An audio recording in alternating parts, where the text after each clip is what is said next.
आज हमारी बात होगी कुछ अलग टॉपिक पे।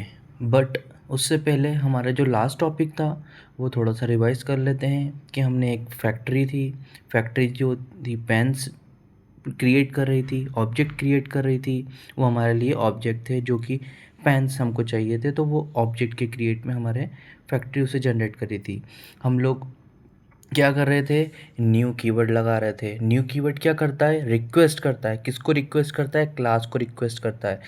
क्लास को रिक्वेस्ट कर रहा था कि मुझे एक ऑब्जेक्ट चाहिए, तो न्यू कर कर हम लोग a by followed by a notation से, but followed by a notation से हमें एक ऑब्जेक्ट क्रिएट हो जा रहा था। बट मैं don't worry about the P S V M, that is public static void main. ये तो सिंटेक्स होता है क्लास ए का, फिर कर्ली ब्रैकेट, क्लास को क्लोज कर दो।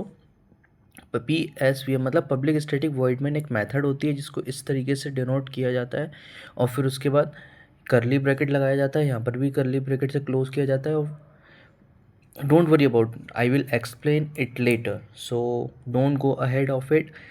हम लोग सिंपल लेकर चलेंगे, सिंपल मतलब बहुत इजी वे में चलेंगे, ताकि आपको आने वाले वीडियोस में आपको एक एक पॉइंट क्लियर हो जाएगा।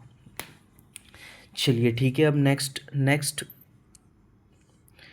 उस पर चलते हैं। तो अभी अभी तक हम लोगों ने क्या देखा था क्लास में, कि हमें ऑब्जेक्ट्स बन रहे थे।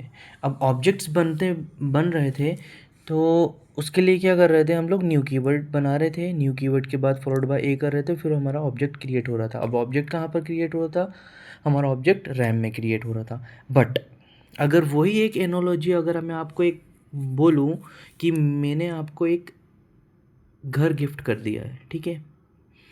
अब मैंने बोला कि आपको घर गिफ्ट कर दिया है बेंगलोर में, और आपको लोकेशन नहीं बताई है, ठीक है।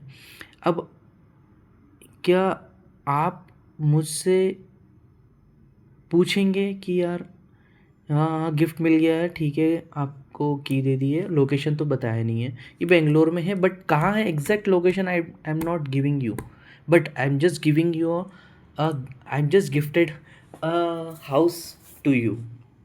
Are you agree with that? No, आपको इंटरेक्शन तो करना पड़ेगा, कॉमन सेंस है।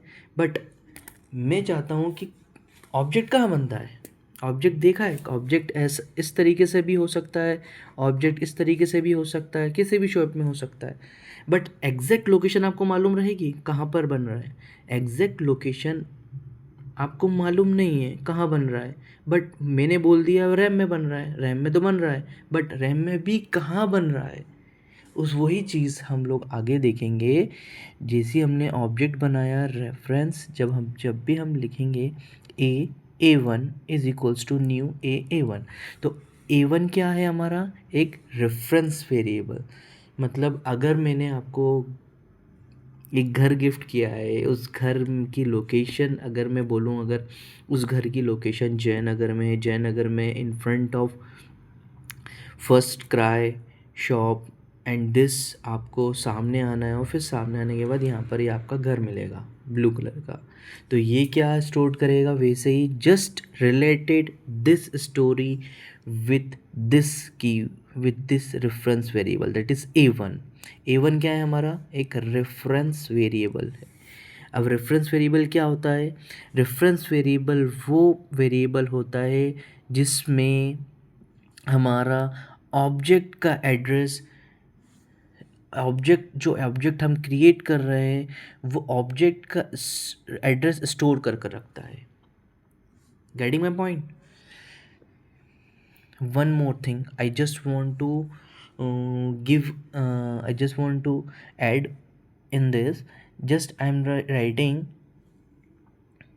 int a is equal int I is equals to 10, and static int j is equals to 20।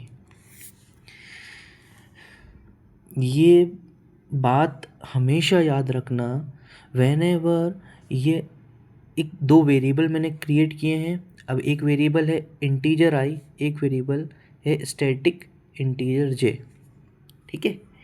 अब अगर मैं आपसे पूछूं, ये एक इंटीजर आई है और एक स्टैटिक इंटीजर जे है, इन दोनों में स्टैटिक वेरिएबल कौन सा है और नॉन स्टैटिक वेरिएबल क्या है? स्टैटिक वेरिएबल इंटीजर जे वाला है, जे है, और एक है नॉन स्टैटिक वेरिएबल आई है। क्या ये करेक्ट है?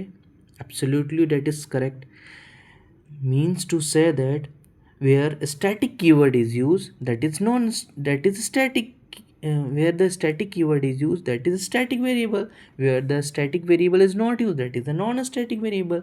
तो ये हमेशा बात ध्यान में रखिएगा, the variable that is non static, that belongs to object। whenever we are creating a1 is equals to new a non static variable, a copy of non-static variable stored in an object 10, जो कि इसमें 10 initialise हो जाएगा। क्या? Integer i is equals to 10 मैंने यहाँ लिखा है क्योंकि ये नॉन स्टैटिक वेरिएबल है। नॉन स्टैटिक मैंने क्या बताया? Non static variable belongs to an object and static variable belongs to class. वो हम लोग बाद में डिस्कस करेंगे स्टैटिक वेरिएबल के बारे में, बट आपको इतना जानने के लिए मैंने बताया कि non static variable that is belongs to object, ठीक है। अब मेरे काम था कि जैसे मैंने a1 is equals to new a बनाया हूँ और वो एक ऑब्जेक्ट बना देता है, ठीक है। उसी तरह अगर मैं a2 that is store, that is a2 that is the reference variable stored an object of second object, मतलब जो मेरा सेकेंड ऑब्जेक्ट बन रहा है रैम का, वो ऑब्जेक्ट का reference location that is stored in an a2 variable. a2 नाम का एक रेफरेंस वेरिएबल है जो कि उसमें आपको सेकेंड ऑब्जेक्ट का लोकेशन आपको मिल जाएगा। Are you getting my point? That's all for the reference variable.